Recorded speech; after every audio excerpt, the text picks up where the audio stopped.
मैं हूं अनिमेश सिंह। आज हमारे साथ मौजूद हैं सारण जिले के परसा प्रखंड बलिगांव पंचायत के एक ऐसे व्यक्ति, और विशेष करके आज जानकारी लेंगे कि इनका मामला क्या है।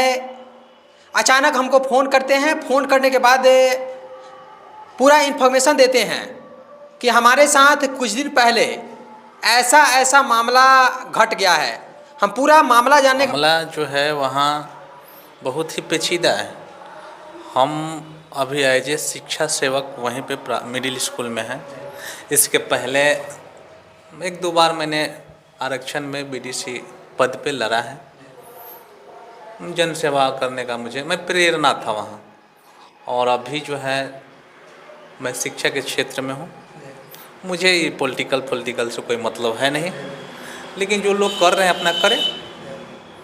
लेकिन आए दिन मेरे प्रतिष्ठा से खिलवाड़ किया जा रहा है। कुछ वहीं ग्रामीण कुछ बच्चे हैं, जिनको हम बच्चा इसलिए बोल रहे हैं कि अभी वो बहुत बच्चे हैं, मेरे सामने बड़े हुए हैं, खेले हैं, और वो लोग जो हैं गंदा राजनीति मेरे प्रति किया जा रहा है। गंदा राजनीति का मतलब है कि अलग अलग मामलों में फंसाने का प्रयास, पिंचअप कर देना, मानसिक रूप से टेंशन देना, ताकि कुछ आके गुस्से में ये कहें बोले।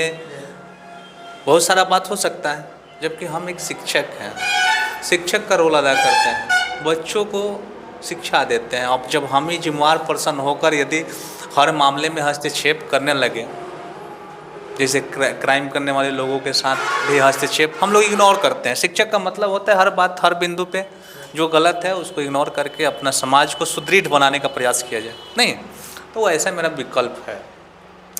अभी का जो मैटर है कि मैं आहत हूँ, मेरे पूरे परिवार के लोग आहत हैं। मेरे पिता जो जब से रिटायरमेंट करके घर पे आए हैं तब से लोगों में एक खलबली मची हुई है, किसी तरह से फंसाने का साजिश के तहत। मेरे बाबूजी बीमार हैं। मैं ये कहना चाहता हूँ कि यदि मेरे पिता को परसों जो 4 तारीख के थाना में मेरे तरफ से संतोषजनक निर्णय नहीं लिया गया, उसी दिन से मेरे पिता का तबीयत खराब है। मेरी माँ भी मर गई ब्रेन हेमरेज से, उसका भी रिपोर्ट है मेरे पास।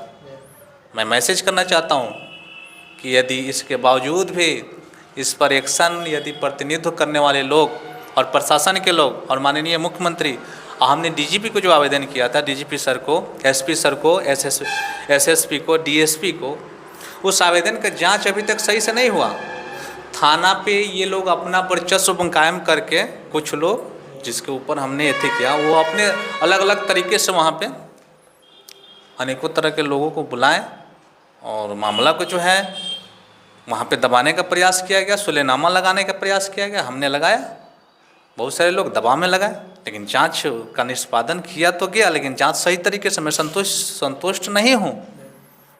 4 तारीख का मामला क्या है? 4 तारीख के जो मामला हुआ, मेरे बगल के एक बच्चा है, उसका मेरी मम्मी ही ज़मीन वगैरह दिलवाई है। देखिए पेपर है उसका मेरे पास।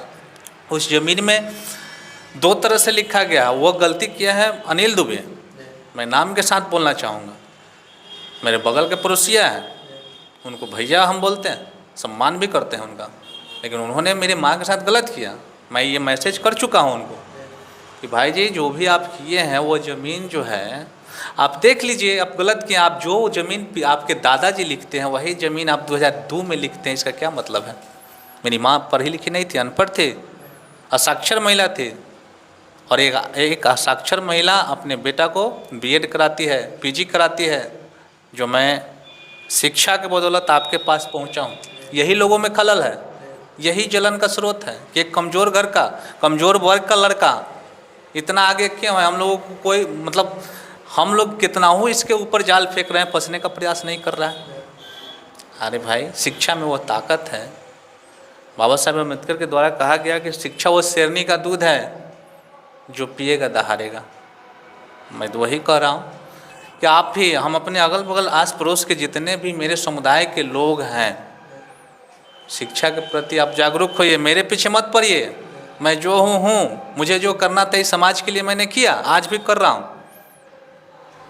लेकिन आप जो अलग अलग मामले में देखिए, वहाँ जो है ना अनेकों तरह के लोग हैं हमारे टोले में। इलिटरेट महिला को पिंचअप करना, उसको मैंने गलत तरीके से बोल देना। हमें बोलने से कोई फ़ायदा नहीं है। यदि आप मुझे गाली देकर संतुष्ट हैं तो सिर्फ आप संतुष्ट हो सकते हैं, लेकिन यदि आप अपने बच्चे के भविष्य के लिए एजुकेशन के मामले में यदि कुछ बोलते हैं, वो बच्चा का पूरा जनरेशन बदल सकता है।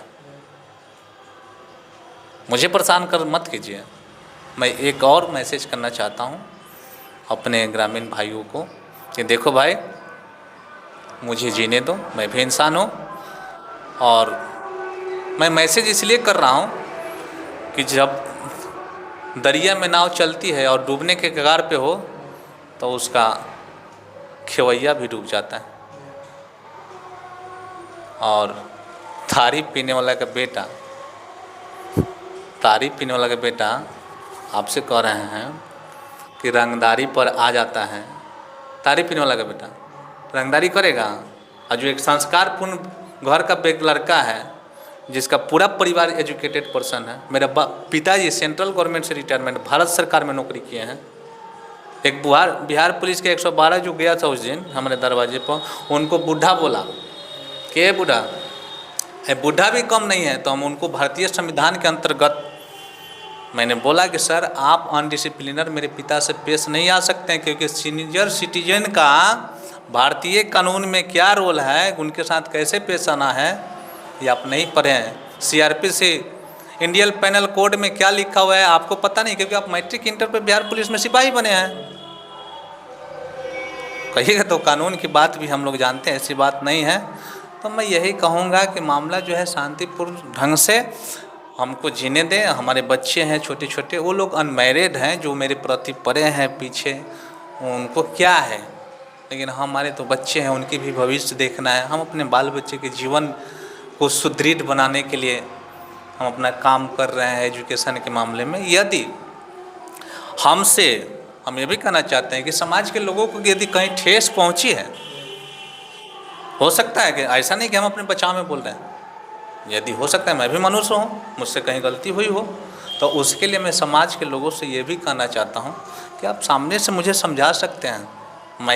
मैं कुछ नहीं हूँ, I am not know in this world, मैं संसार का कुछ भी नहीं हूँ। लेकिन कुछ लोग अपने आप को समझते हैं कि I am all in this world, मैं संसार का सर्वोपरि हूँ। उनका कहना गलत है। संसार एक दूसरे से जो है एक दूसरे का पूरक होता है, और समाज में समानता का अधिकार मुझे चाहिए, और स्वतंत्रता का भी, और शिक्षा का भी। हम शिक्षित हैं, विकसित हैं, हमें दबाने का प्रयास नहीं किया जाए, नहीं तो ये मामला दिल्ली तक जाएगी।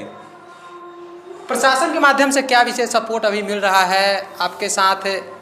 जैसे कि डॉक्यूमेंट के अनुसार बताया जा रहा है कि आज से कुछ साल पहले भी आपके साथ, देखिए 2020 में मेरी माँ उस समय जिंदा थी, अभी इस दुनिया में नहीं है।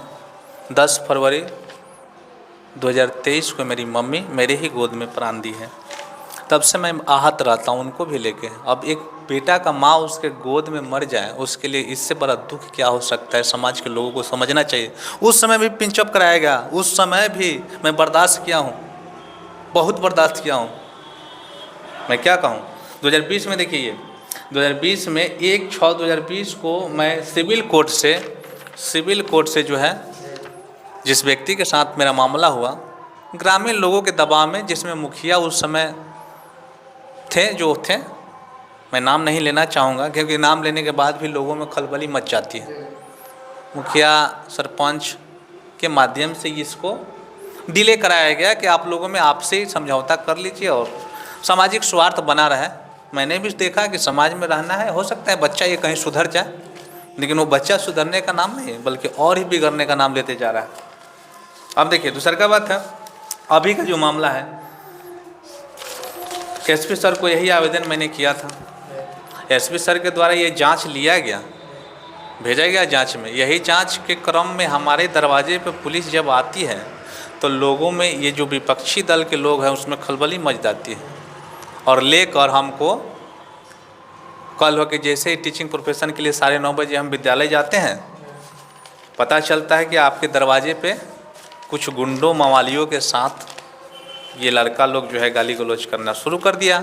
पिताजी फ़ोन किए, हम वहाँ से आए, हम 112 को फ़ोन किए, 112 वाला भी उसी के पक्ष में बोल रहा था। मुझे लगा कहीं ना कहीं कुछ ना कुछ तो है। हम सीधे डायरेक्टली जाते हैं थाना पे, वो सब भी पक्ष के लोग जाते हैं थाना पे, लेकिन संतोषपूर्ण निर्णय नहीं लिया गया।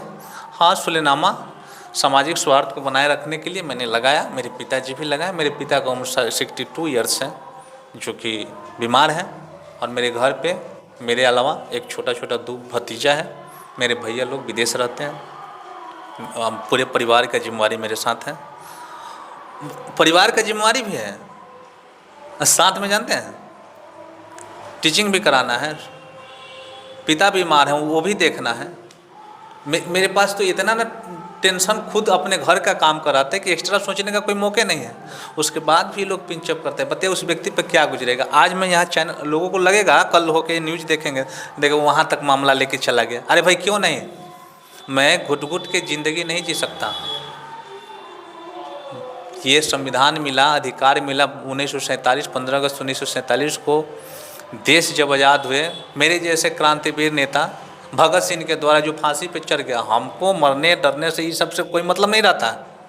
अरे आज है कल तो मरना है, मुझे मरना है आज, नहीं तो कल मरेंगे। हो सकता है कहीं उसके गोली से ही मर जाए, लिखा हो, कोई बचाएगा हमको। मेरी माँ तो मेरे गोद में मर गई, मैं उसका औलाद था, 9 महीना पेट में रखी थी, क्यों नहीं बचा ले, मेरे पास पैसा भी था, सब कुछ था। तो इस चीज़ का भय जो है लोग जो दिखाते हैं वो मुझे नहीं दिखाए तो अच्छा है, क्योंकि मैं अब अलग रास्ता अपना लिया हूँ। मैं एक शिक्षक हूँ, बार बार मैं शिक्षक के रोल को, शिक्षण कार्य में जुड़ा हूँ। मैं बच्चों के भविष्य के लिए समाज का सेवा कर रहा हूँ। शिक्षा भी एक समाज का सेवा हुआ, शिक्षा का प्रसारण करना, और शिक्षा जो है इस राष्ट्र का निर्माण करता है। तो मैं प्रशासन और ग्रामीण लोगों से मैं अपील करूंगा कि मुझे भी जीने का अधिकार है, मुझे भी आज़ादी से जीने दीजिए, मानसिक प्रेशर में नहीं। बार बार किसी मामला को पिंचअप करके अलग अलग तरीके से पेश करना। हम सब समझते हैं, ऐसा नहीं कि अब एक कहाँ पढ़ा लिखा व्यक्ति और एक कहाँ अनपढ़, बहुत सारा अंतर होता है। इसलिए मैं आपके चैनल के माध्यम से इसको लोगों तक पहुंचाना चाहता हूं, ताकि आने वाले समय में मुझे जो कुंठित किया जा रहा है समाज, और कुछ गुंडे तो नहीं, बच्चे हैं, उनको गुंडा मैं नहीं कहूँगा, उनकी मानसिक रूप सही नहीं है। अब सही हो सकता है इस वीडियो के माध्यम से हो जाए, और उसके बाद भी नहीं होता है तो अब इन फ्यूचर जाना जाएगा कि क्या होगा नहीं होगा। अपर पदाधिकारियों से निवेदन क्या है, क्योंकि 2 बार हमला होना आपके द्वारा विशेष उन तमाम लोगों पे आरोप लगाया जा रहा है, तो क्या आने वाले दिनों पे में अगर फिर से आप पे विशेष करके हमला हो जाता है तो उसके जिम्मेवार कौन होंगे? इसके जिम्मेवार तो प्रशासन के लोग होंगे। कैसा बात कर रहे हैं सर आप? लॉ एंड ऑर्डर, पुलिस का मतलब जनरक्षक, यानी जनता की रक्षा करना। जनता की रक्षा के लिए ही ये पद है। हाँ, जनता यदि सही हो, जनता राइट हो, CRC, IPC, Indian penal code में बहुत सारी चीज़ हैं। समानता का अधिकार यदि हम मांग रहे हैं तो हम भी समान नागरिक की तरह हमारा अपना जीवन होना चाहिए ना जी। यदि हम क्राइमर हो या समानता का अधिकार मांगे क्रिमिनल हो के, तो संभव तो नहीं है, कानून उसके लिए अलग है। तो प्रशासन के लोगों से मेरा अपील यही है कि सर, मेरा दादा भी आर्मी हवलदार से रिटायरमेंट, मेरे पिताजी, और मैं एक बिहार सरकार में शिक्षा का प्रसारण, शिक्षा से जुड़ा हुआ आयाम को मैं कर रहा हूँ। तो मुझे जब आत्मग्लानि उस समाज में हो रहा है, तो जो अनपढ़ लोग हैं उनके साथ क्या होगा? उनके साथ तो कुछ भी होगा। देखिए, एक चीज़ और बताना चाहूँगा, मेरे टोले के लोग इतना ने भयभीत रहते हैं इस मामले को लेके कि मेरे तरफ से कोई गवाही देने के लिए भी प्रशासन के सामने नहीं आता है, क्योंकि लोग डरता है कि कल होके मान लीजिए प्रशासन चला जाता है तो हमको इस गांव में रहना है, चारों तरफ से बहुसंख्यक हैं, ये तो हमको मारेंगे। ऐसा सोच के उन लोगों का सोच है, इसलिए मेरे पक्ष में नहीं आते हैं। सब लोग देखते रहता है माजरा, अत्याचार वहाँ देखता है, घुट घुट के जीता है। लोग कहता नहीं है, क्यों नहीं कहता है? क्योंकि वो लोग असाक्षर है। डर पहले से वहाँ पैदा किया गया है। मेरे टोले में 2 पार्टियों में बांट के रखा गया है हमेशा। तो मनोबल तो बढ़ेगा, अदर जो वहाँ जाता है उसका तो मनोबल बढ़ेगा। तो मनोबल बढ़ाने का काम मेरे टोला के लोगों का भी है कि तुम यदि गलत आप भाई देख रहे हैं, मैं भी गलत देखता हूँ तो मैं भी बोलता हूँ, आप विरोध कीजिए उसका। विरोध नहीं, समझाने का भी प्रयास हो सकता है। हर मामला जो है ज़रूरी नहीं है कि पुलिस प्रशासन और मार झगड़ा से ही सुलह हो। हमको तो प्रेम से ज़्यादा सर, मोहब्बत से ज़्यादा इस दुनिया में और कोई आयाम टूल्स नहीं है जो किसी मामलों को समझा। मैंने मोहब्बत से जो समझा हुआ व्यक्ति होगा, चाहे समाज होगा, उसका विकास होता है। और जो तनावपूर्ण समझौता हो, पुलिस प्रशासन जिसमें आए, ग्रामीण दो तरफ दो पक्षों में बंटकर समाज के लोगों को बांट दे, ये सब तो गलत है ना। मोहब्बत में वो ताकत तासीर है जो पत्थर को भी इंसान बना देता है।